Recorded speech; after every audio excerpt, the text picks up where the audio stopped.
Welcome to the Snake Pit, a series of shorter pieces to provide background on the people and the places linked in the horrific Epstein child sex trafficking abuse case. Just a reminder about this podcast, the content can be disturbing.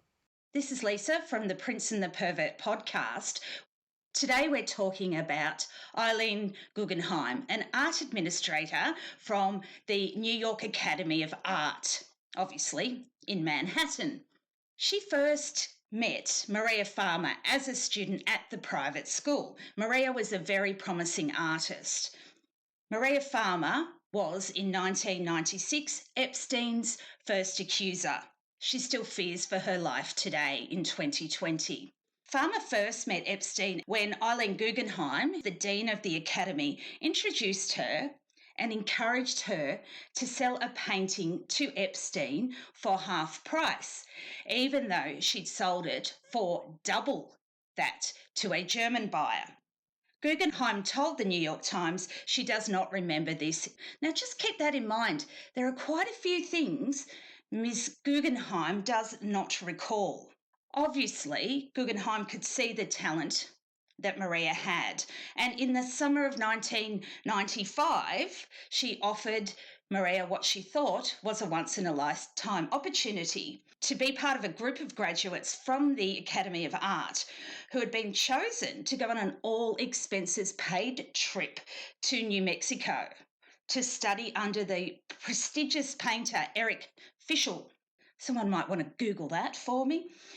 To attend the debut of the newly launched site, Santa Fe Biennial, and to meet with a wealthy benefactor who wanted to buy emerging artists' work. Guess who that was? Epstein. So it was at the time he was building the Santa Fe Ranch, otherwise known as the Baby Ranch, in New Mexico, and the carrot was dangled that at the end of the trip, he would buy a painting. The girls were very excited. Art News first reported Maria's account of her trip to Santa Fe. Maria Farmer said Guggenheim encouraged her relationship with Epstein, in part by bringing her to the ranch. Guggenheim responded to that story and said it was a serious mischaracterization. I have never been at Mr. Epstein's home in Santa Fe. Now that's important. Let's just keep that in mind. She's never been to Epstein's home in Santa Fe, but she had been. After the story ran in Art News, two other graduates contacted the publication to say they were there on the day.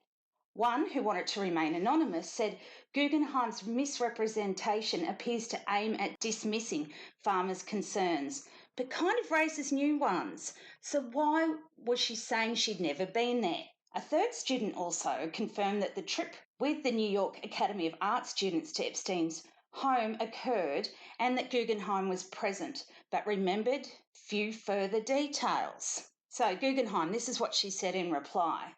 There may be some confusion about my visit 25 years ago to Mr. Epstein's property. This is to Art News. What I remember is visiting an old-fashioned Western town that Mr. Epstein had apparently purchased and was under construction. To the best of my recollection, I did not visit any home there or have a meal there. Now, according to Bobby from the Jeffrey Epstein show, if you're going out to that site at Zorro Ranch, there's nothing else there. There's no other reason other than to check out Zorro Ranch. Before this, Maria also claims that Guggenheim called her at home and she said there was a famous artist in the UK and Maria should go there and be his concubine. Really? His name was Cy Twombly. He's passed away. And the administrator said she was going to be his lover and life partner. Now, Maria thinks they do this for money, and money is the root of all evil, in my opinion.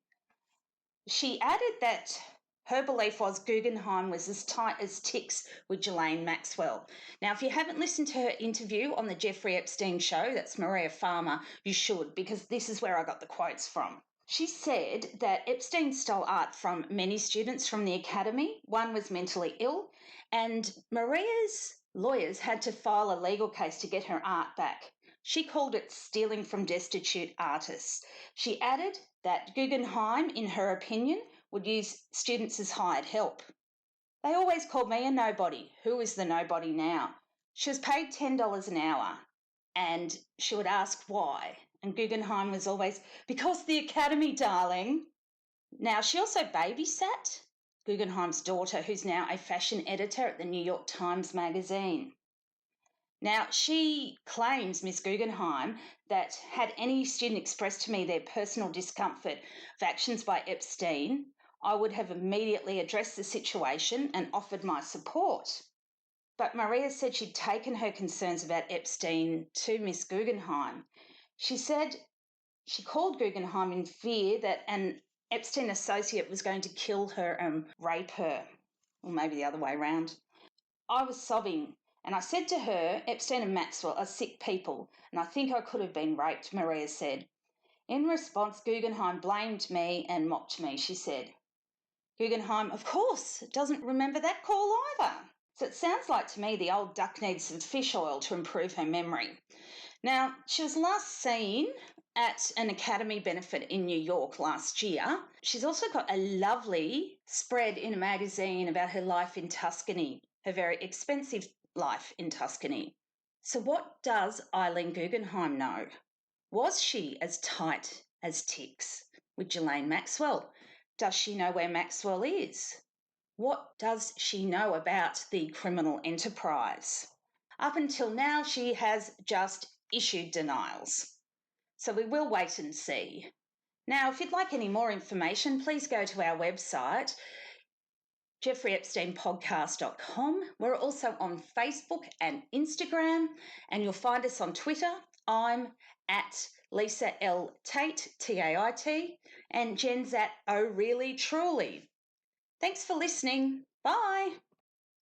Welcome to The Snake Pit, a series of shorter pieces to provide background on the people and the places linked in the horrific Epstein child sex trafficking abuse case.